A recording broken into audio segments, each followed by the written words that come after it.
I guess I was pretty fortunate at a young age in order to have, some pretty solid business experience, and it all really stemmed from, I guess, being a farmer's son. Farmers tend to be quite entrepreneurial. They're always changing what they're going to grow or breed, and they're subject to market fluctuations, and there's a lot of decisions that actually go into to being a farmer. So I guess I was lucky to be exposed to that at an early age, but also my dad was even more entrepreneurial, and he encouraged me to have my own businesses. As a kid, I had everything from I'd bred Angora goats for a while. I had bees and used to produce honey and sell it beside the road, and I used to make my own teaspoon stands to sell to all of my aunts and their friends and whatnot. And then, but one of my probably best businesses was a strawberry enterprise that my younger brother and I started in order to get a computer. And I think we sort of learnt quite a bit over the first year of starting that business, because not only did it go quite well, we managed to buy our own computer, but the following year, Mum and Dad got involved because they saw that it was quite a viable concern, and ended up becoming quite an all-encompassing family affair. And we were supplying to all of the local shops, and we'd have to have the strawberries picked and packed by 7:30 when we got the bus in the morning. So I guess all of those sort of lessons and experience really taught me a lot about business at a young age, and around financials and marketing and sales and production. So I count myself very fortunate. I guess what helped us achieve what we did at Blueprint was more than anything was because we started with such a small amount of money, $5,000 each. We didn't really have many assets that we could show off a fancy office or great technology, or even we didn't really have very good clients or contacts. But what we did have is a real passion, and I guess that came out with our staff. So we were pretty recognised, I guess, for really looking after our staff. But more than that, actually having this whole mentality of growing people. And so people had joined us at a very entry-level position. Within 2 or 3 years, they might be in a management position in our business. So I think that's really what helped us achieve the super fast growth that we did year after year. Was the people that were associated with the business, and how we invested in the training and development of those people. Well, I don't know that I'd have the energy to go and do it exactly the way we did with such a small amount of money, and we put in some pretty long hours, and it was a pretty, it wasn't one of those internet success stories where people start with lots of other people's money and they grow up to this massive business that never turns over a profit and is worth a lot of cash. Our business wasn't like that at all. It was very much a traditional business that we had to work away, and it took probably a couple of years before we really cracked the business model. So in hindsight, with what I know now, I think I probably could have grown up to twice as fast in half the time, but the lessons that you do learn through doing it the hard way, I think are pretty invaluable, and so I really wouldn't change that. The one thing I'd probably change more than anything is the recognition I have now around business models. There's a big difference between how you can be successful with just a few tweaks to your business model that, really in the early days we were really working way too hard than what we had to.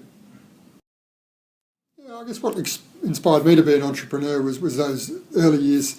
Really, it was a need. When we wanted to buy our computer, our family farm was going through a pretty severe drought at the time, and we knew that our parents weren't going to be able to afford to buy us a computer, so it was going to be up to us. So we were, I guess, what's called a necessity entrepreneur initially, but then you do something and you start to realise that it's something that you're good at and something that you love doing, so it makes sense then for the rest of your life you're going to be an entrepreneur. But even once I'd finished university, it wasn't something I naturally thought I was going to go back to.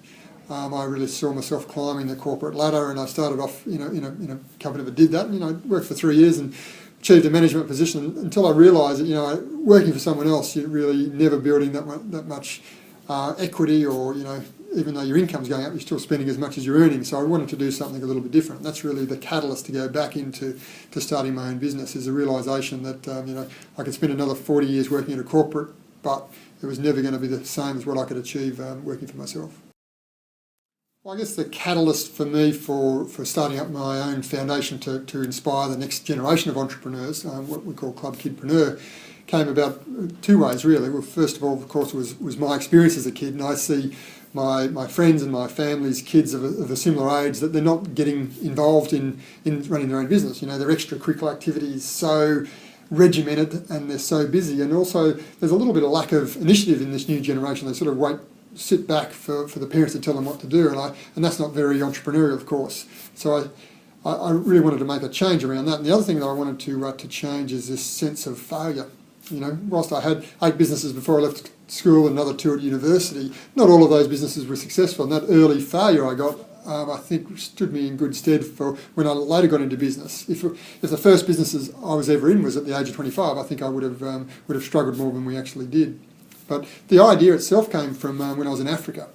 I was travelling through a pretty remote part of Malawi, and I arrived at this village, and this little kid was selling little postcards, hand-drawn postcards for a US dollar each.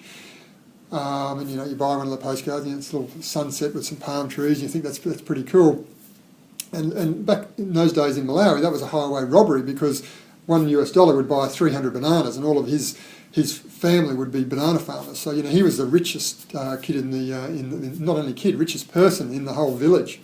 So I wanted to find out a bit more, and I spent a number of days at this village and realised that the kid actually didn't even draw the postcards himself. He had a whole team of his friends. He was probably paying $1 an hour to draw the postcards up. And then I once he sold a postcard to one of the tourists, he said, in Malawi it's very difficult to get our raw materials. Here's my address. When you get back home, can you send me some paper and some pens and some paints? So he was getting his raw materials for nothing. He was paying his labour, not very much, but he had this huge, big empire.